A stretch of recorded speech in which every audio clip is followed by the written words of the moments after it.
Hey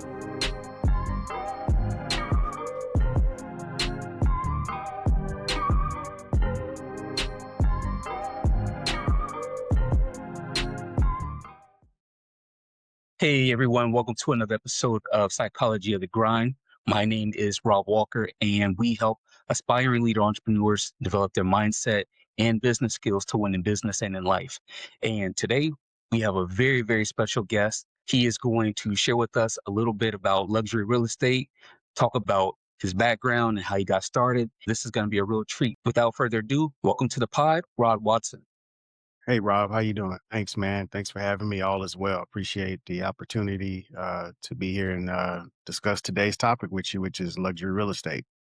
Hey, before we dive in, I just want to take a moment to say if you find value in these conversations, if they challenge your thinking or help you grow, make sure you subscribe or follow the podcast. It's a small action that makes a big impact, and it helps us continue bringing meaningful conversations to people just like you. Now, let's get into it. I have to say, I stumbled across your content, happened to be looking for people who look like me, who do what I do. And you and another gentleman came up. You guys were on a panel, and I was listening to what you had to say, and I was just like, he has it. He has it down pat. So from there, I started deep diving content.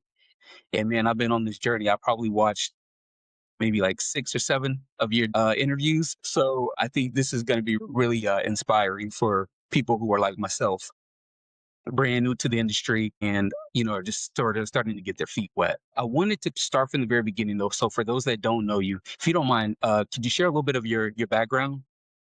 Yeah, I've been in real estate now 20 years. I'm the founder of Distinct Concierge Real Estate based in Beverly Hills, California. And I've been licensed not just in the state of California, but also Texas, Houston, which is where I'm originally from, where I was born and raised. And I got into real estate around 2006 actually '05 as an investor, bought a few properties, my wife and I as investments, and just learned the business, learned the sales side of the business, investing side of the business. And then around 2008, I decided I wanted to actually, dive in and become a licensed realtor. And from that point going forward, I've been focused on just developing my skills, building relationships, growing my business, and now my brand, here in Southern California for the last 15 years. And so, with that experience that I brought to the table, I pivoted around 2011 and really started focusing heavily on sports and entertainment, which was really my segue into launching myself into the luxury real estate space. So for me, I'm passionate about just the overall business itself, working with great people and, building relationships. But 20 years in, man, still learning, still growing. Now you started off playing professional basketball, right? What was the mindset shift that you had to make making that transition? I mean, for me, being an athlete, having structure and discipline majority of my young adolescent life into adulthood, I really just brought the discipline and the characteristics that I brought in the game of basketball, being determined, working, putting the time in, to perfect and hone in on my skills, to compete at a high level, and taking that mindset into real estate really helped me because at the end of the day, business is similar to sports. You're gonna have ups and downs, but you're going to have to learn how to actually be effective in business. So that requires you to have the fundamentals, learning the market, understanding what you're selling, understanding the consumer or the ideal client prospect you're ideally seeking to work with. So for me, just building market knowledge, getting experience under my belt, but having that attitude of I'm going to put the time, work, and effort in to get better, week in, week out, day after day, month after month, year after year.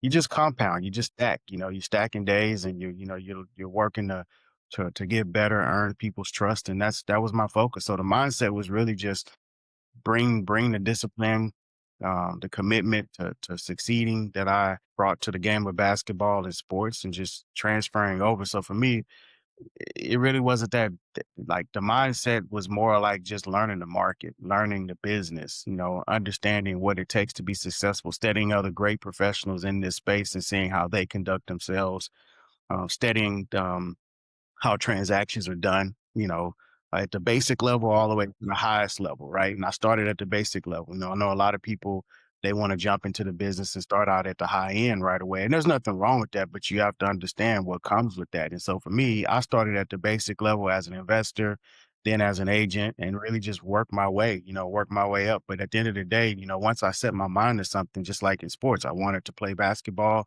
Then eventually I wanted to play at a high level, beyond college. And in order to do that, you have to really be committed to dedicating the time and energy and effort to perfecting your craft and getting better. And then, of course, God-given talent also helps carry you a long ways. But that determination and discipline is what really helped me, as I entered into the real estate space. I love that. You said so much there. One thing that I wanted to touch on is sort of new to the space, and definitely I'm owning it. But there's certain words and terminology that gets thrown around, and a lot of times you don't really know what it means. So when you said learning your market or studying your market, that was something that when I first got started, I'm like, how exactly do I do that? You know what I mean? And so I bring that up only to say, there any aspects of the business that you really struggled with up front, like when you first got started, or was it more of a smooth transition since you came in from the investing side of things? I mean, when you first start out, there's always a learning curve, right? You have to learn contracts. You have to learn the sales side of how to communicate with people. Obviously, being in sports, I always, I would say from a communication standpoint, you got to talk to your teammates, you got to talk to coaches, you got to learn how to deal with adversity. So communication, I felt like that was there coming in. Also, being a college basketball coach, learning how to communicate with your staff, with your players.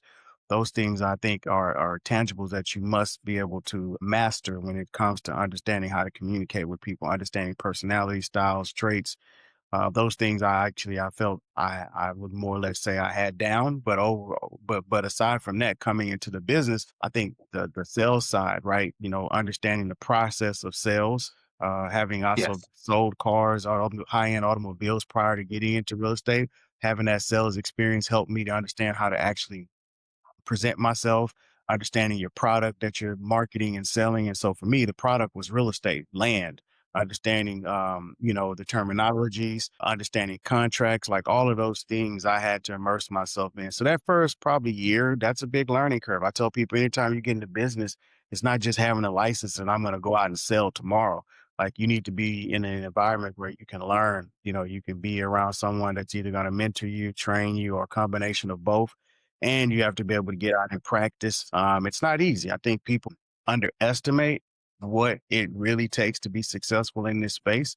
I think the business can be misleading because the barrier of entry is so low that it doesn't take a lot to get into the business once you pass the exam, but it takes a lot of not just the market knowledge. You got to understand how to invest your time, your money, marketing yourself, what things you should be focusing on. There's a lot, man. And so there's more information now than when I got started in the business. And so I had to figure a lot of things out. The internet was still fairly new. There was no social media when I got started. So from there, Yes. for me, it was relying upon training, reading books, and really the hardest thing I think for me was just really being patient with the process to getting to the transactions, connecting the dots from, understanding the market, understanding the contracts, to having the clients actually, right? And then being able to convey your knowledge and, uh, the value that you have to offer to clients when you're new and starting out. That can be intimidating in the beginning, but you have to have some level of how can I put it, not just confidence, but you can't BS your way through the process. Like you really have to immerse yourself in at least the market knowledge, which that's the product, just like you're going to sell a car, or, you're going to sell this iPhone to somebody, you got to know the product in and out. So if you're going to be selling in a particular area, you got to know the market. What are the days on market? What is the average price per square foot, right? What are those important, information? What is the important information that buyers or sellers need to know, when it comes to transacting? So that information you can, obviously now get access through the MLS. You can get access through multiple third party sites when it comes to market knowledge. And that's something that I learned very early on to immerse myself in, because that's actually the product. You're selling a particular community area or price point. You need to know you need to know the data. You need to know the information, because that is what at the end of the day is going to separate you from everyone else. And it's also going to lead to you actually earning trust and equity in that space. I love it. You said a lot. So much I agree with. I couldn't agree more. When you stepped into real estate, did you see yourself building the brand that you have now, or was that sort of like a progression over time? The Yeah. vision just kind of got as you Yeah, I went. mean, in the beginning, man, I was, it was just about survival, right? And there's levels to that and stages to that. Early beginning, it was about, breaking away from the traditional, I would say more or less 9 to 5, no longer having a boss, but being my boss, right? And understanding what comes with that. And really just immersing myself into having success and being successful as a licensed agent, and doing deals. That was my focus in the beginning. But then as I learned the actual business and what it takes to be successful. And the industry evolved. Then came social media. Well, obviously the internet became social media, and from there, understanding how to market and promote myself and my value. That's when I really started to focus on brand around maybe 2012, 2013. And from that point, and I really understood like, okay, how do you connect the dots in this space in a way that is authentic, in a way that is going to lead you to working with your ideal client. And then from there, I just immerse myself in researching and reading on books around branding and understanding, the process of conveying value to clients that you don't know, right? And then also building value with the people that you do know and that trusted you enough to give you the opportunities. Yeah, man. For me, it was basically being locked in and focused, like I said, around 2012, 2013 on brand over just survival and doing transactions and deals. Once I got a multiple amount of transactions under my belt and I had the confidence and felt I could properly advise clients in the high end space, that's when I pivoted and really locked in and started focusing on building my name. As a leader in this space, how have you learned to pivot when things don't necessarily go your way? Like I'm noticing that this industry, there's a lot of pivoting. You're almost pivoting daily, in real estate, it seems like. So if I hear you correctly, you're asking me how have I learned to like basically handle adversity and pivot when challenges come about, or when to pivot. No, I think that you really have to just understand that this business is going to come with ups and downs. Like I said, being in sports and being in sales, you deal with ups and downs. You can prepare for a game and you get in the game and things aren't going according to what you prepare for in the game plan. So you have to make what's called an adjustment, just like you're using the term pivots. So I think you kind of read the situation or read the room, as they say, and evaluate when a pivot is necessary or evaluate what adjustments need to be made. Sometimes you don't have to pivot. Sometimes you may have to make adjustments, and adjustments can come down to, if a deal may be falling apart, what solutions are there? What things can you do to actually make that deal go through, to push that deal through? And that's things I learned in sales, right? In sales, when I was selling cars, you might be dealing with a situation where a client might have a budget or a certain price point and if they just say, "Well, I can't afford this," but then you say, "Okay, well, whatever. You're next. You can't afford it." Instead of taking that approach, you say, "Well, wait a minute. Let's sit down and let's look at the numbers, right? Maybe we can work with you in this area. Maybe we can have a conversation with our finance director because, maybe you're payment driven, but you might qualify for these types of rates. Well, let's transfer that over to the real estate side. I only have 5% down. Well, hey, there's grant programs out here that maybe help you to bring another additional 10%. So now you got 15%, right? You have to figure out how to work the deal before you just throw in the towel, right? And if the pivot is necessary, then you evaluate, what are we pivoting to and why? And I think a lot of that comes with experience. But early on, for me, I just resorted back to my experiences in sports and being in sales. So when I was faced with challenges and problems, I was never quick to throw in the towel and give up. That's just not my mentality. My mentality is how can I get this deal done? How can I solve this problem? I mean, because look, at the end of the day, if you're going to get into real estate or any form of business or sales, you're solving problems. That's all you're doing. You're solving problems, and the better you get at solving problems, the more money you make. And that's just the reality of the situation. You have to take that mind frame that I'm in the problem solving business and I'm helping people get what they want. And in order to help people get what they want, you'll learn very quickly. Oftentimes that can come with problems. So that was my mentality. No, that's so good. Could you share a story where, you were tested and you had to maybe sort of use some resilience and like how you bounce back? Yeah. Yeah, man. I've had many. But I think one in particular, I was at a big firm. And I was basically, long story short, asked to leave, not based upon anything that I had did, I feel, or I knew, or I believed that I had done wrong, but they just told me I didn't fit the culture of the company. And that was, taking that and hearing that at first was very devastating blow because I was early in the stages of growing my business in the luxury real estate space. I had had some success selling a few high end homes and was happy and excited about being at this particular firm. But what that taught me was that life's going to throw things at you and you have to be able to counter. You got to be prepared. If you get knocked down, you got to stand back up and you got to put one foot in front of the other. And that was no different than sports. It's just, it wasn't expected. And when things like that catch you off guard, you just have to process it. And that's what I did. And my focus from that point going forward was like, you know what? I think I can build something on my own. I've learned enough being at these firms. I'd been at a couple other different high end firms prior to that one. And I said, I'm going to take the information that I've learned thus far. I'm going to go bet on myself, and I have a high level of belief in my ability and some of that may be somewhat delusional, and I think that's also a recipe that's needed in this space. You have to have a high level of confidence and some a little bit of delusion to believe that, you can champion and overcome the odds and the obstacles. And so for me, my mindset was not to, roll around in self-pity and complain. It was more or less, okay, this is a pivot.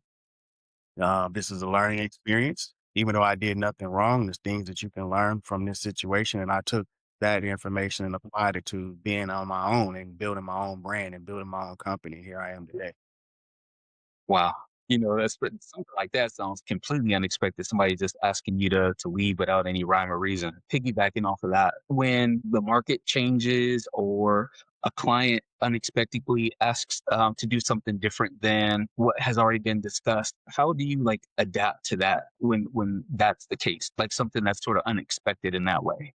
I think we have to also, I think in this business, that's a good question. We have to be flexible. We have to have an open mind and understand we're dealing with people, human beings, and things can change based upon their personal needs or, financial situation or just overall interest. And I think what you have to do is listen and ask a lot of questions. So if someone's stating like, hey, I have interest in this particular type of property, you ask why. What are the needs? What's motivating you, to buy this type of home or to move in this type of area?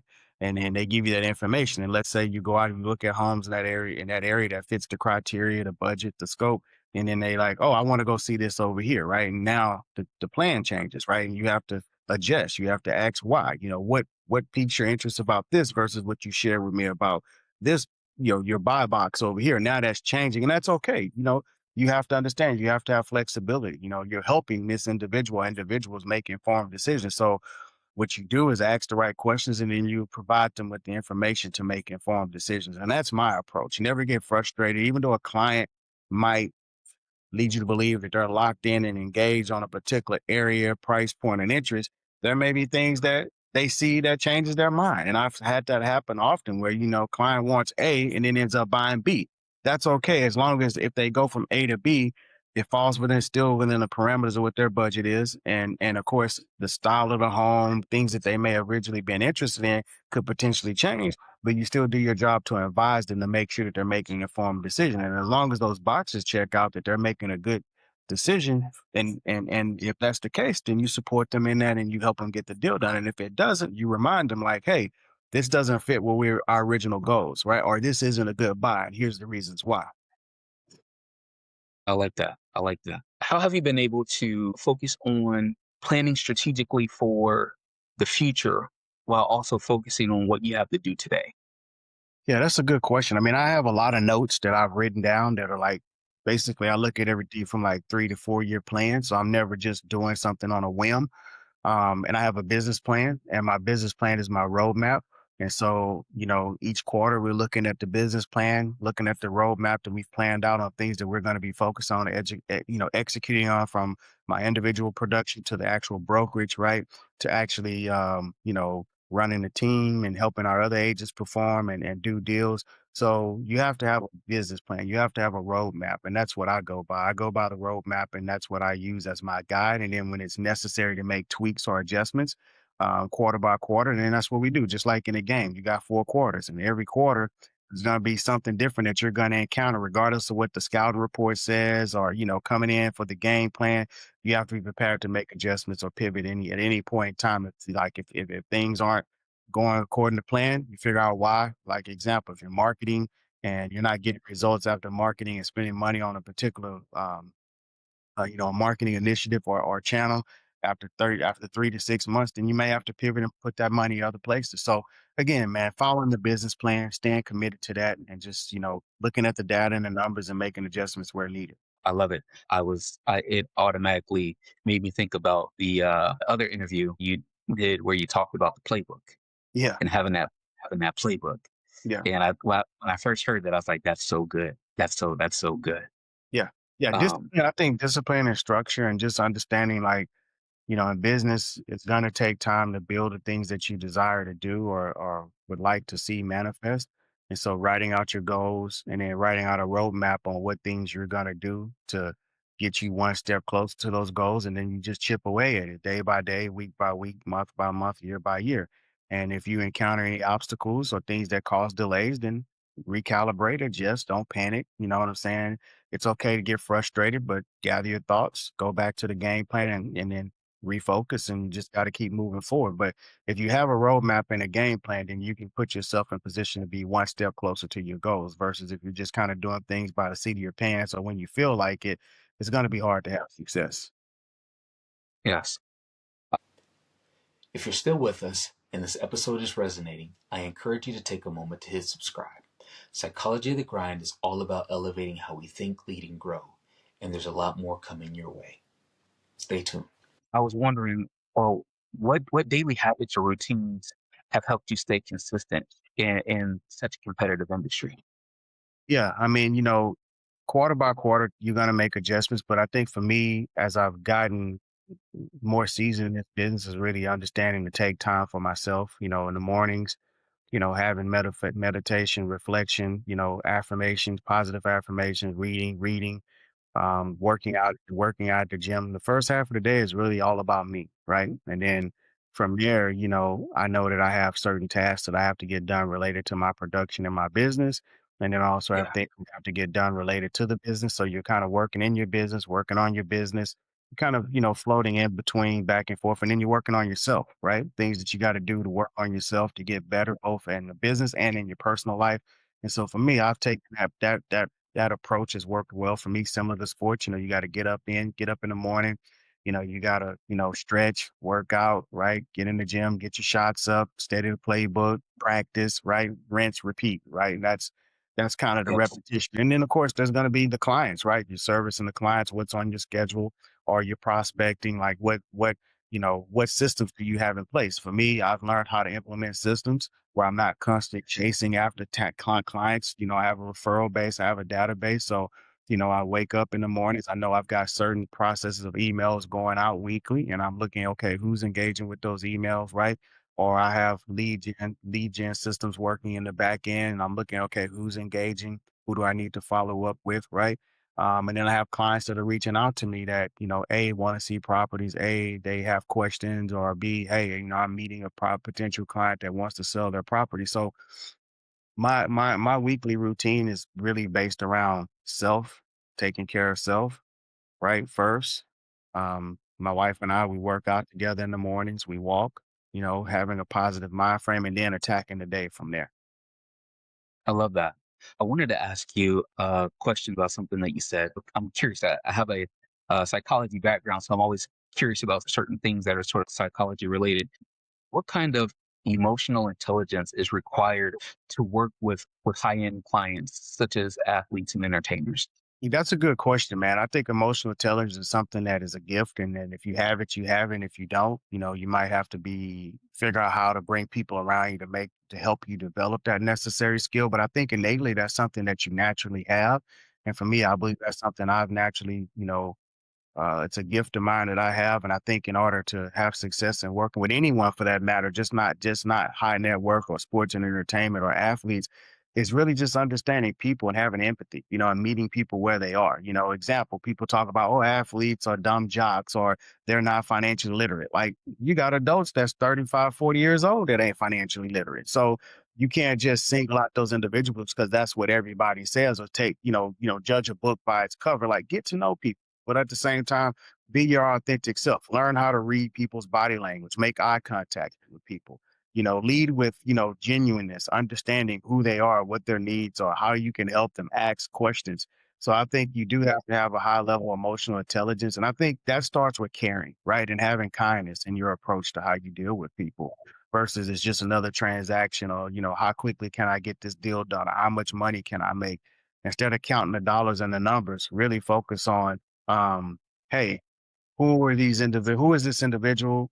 How can I help them? What value can I bring to their life?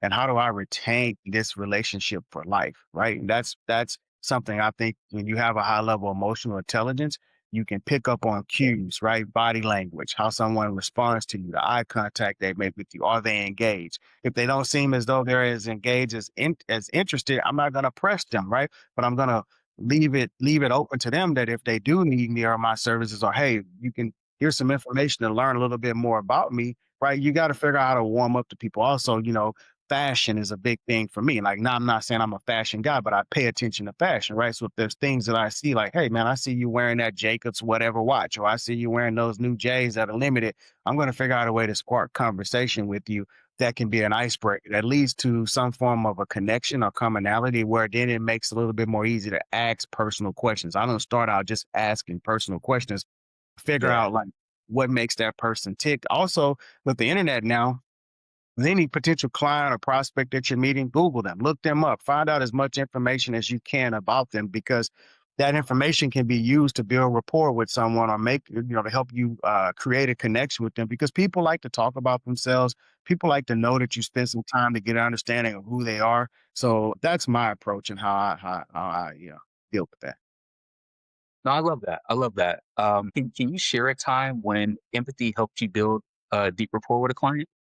Yeah, I've had quite a few, to be honest with you, but one in particular, I had a client, and she basically her and her siblings inherited a property, and the mom had passed away, and they were a couple of the siblings were in a dispute, right? And this particular client didn't know how to handle engaging her other siblings about selling the property, and so I kind of read the situation, asked questions, and said, look, would it be okay if I basically, rather than putting you in a situation of trying to um, feel like, you have to be the person to inform them that you want to sell the property. I said, how about we just create an email and introduction of who I am and what I'm here to do and how I can help you guys if this is something you decide you ultimately want to do. And then I can speak with each one of the siblings individually to help them understand the process and what to expect, and answer their questions. That removes the other sibling that isn't having as good a relationship with the other two, but does have the intent to sell, because they all wanted the same thing. It was about, how is the process going to go? What am I going to get? How much am I going to make? Right. And they all had their individual questions. And so, being able to bypass the tension that was there, I created an openness with each one of them where I could communicate with them with where they were, answer their questions. And then I would be able to tie them in on the back end with the attorney, with the estate manager.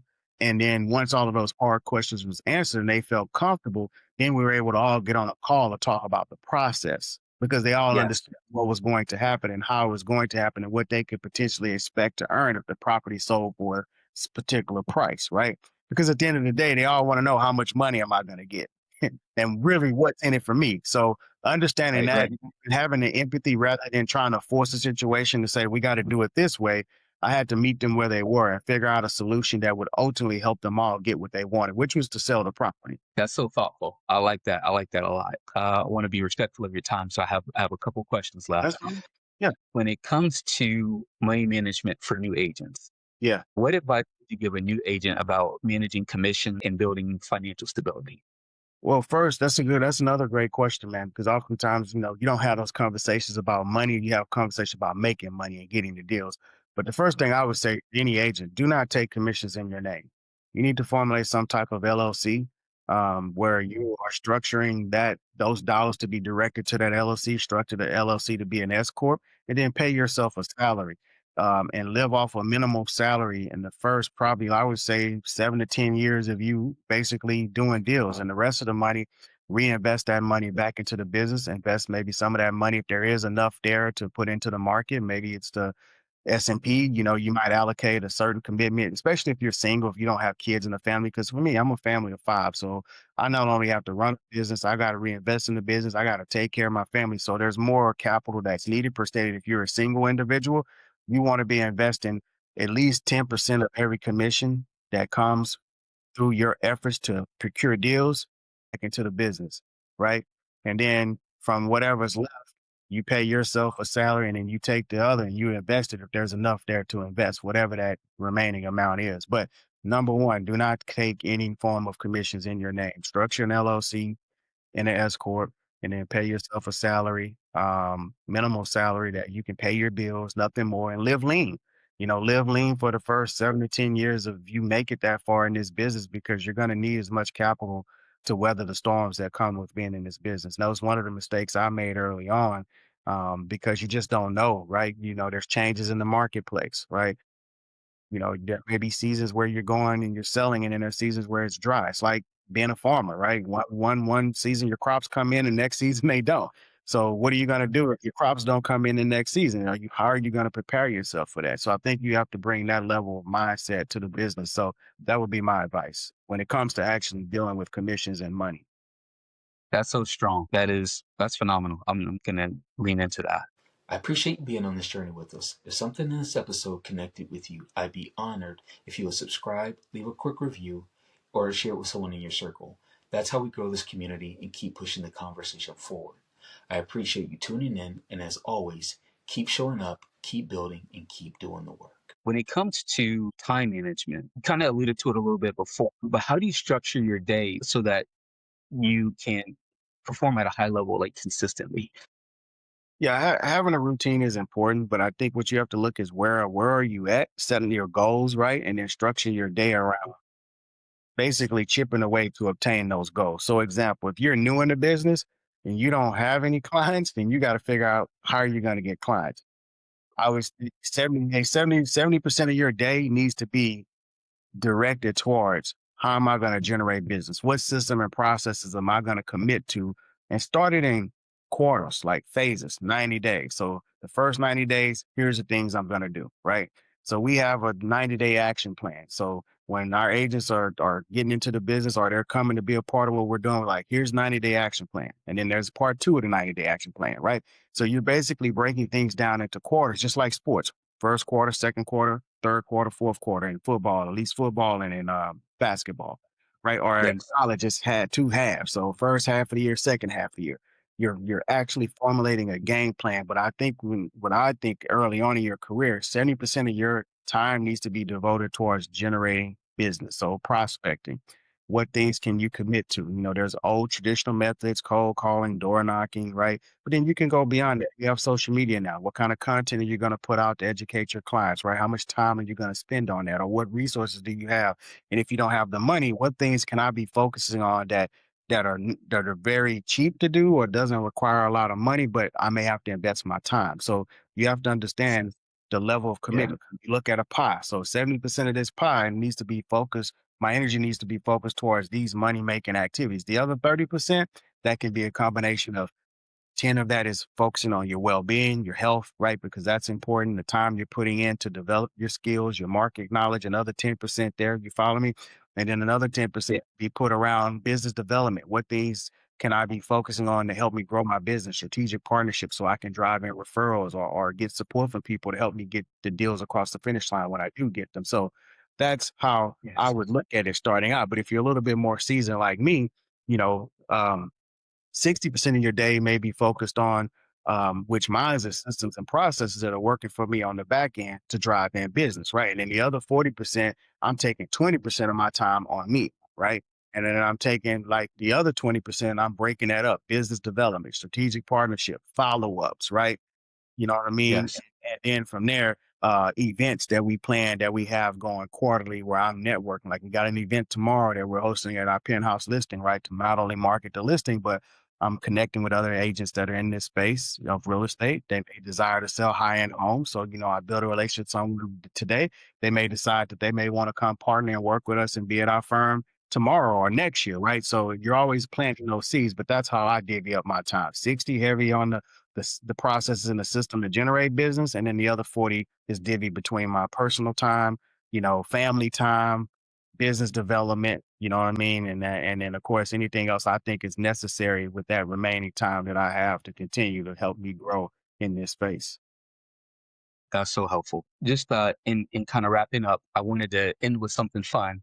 Yeah. Since I know that you're a basketball guy, I was wondering if you had a chance to see the Hall of Fame speeches over the weekend.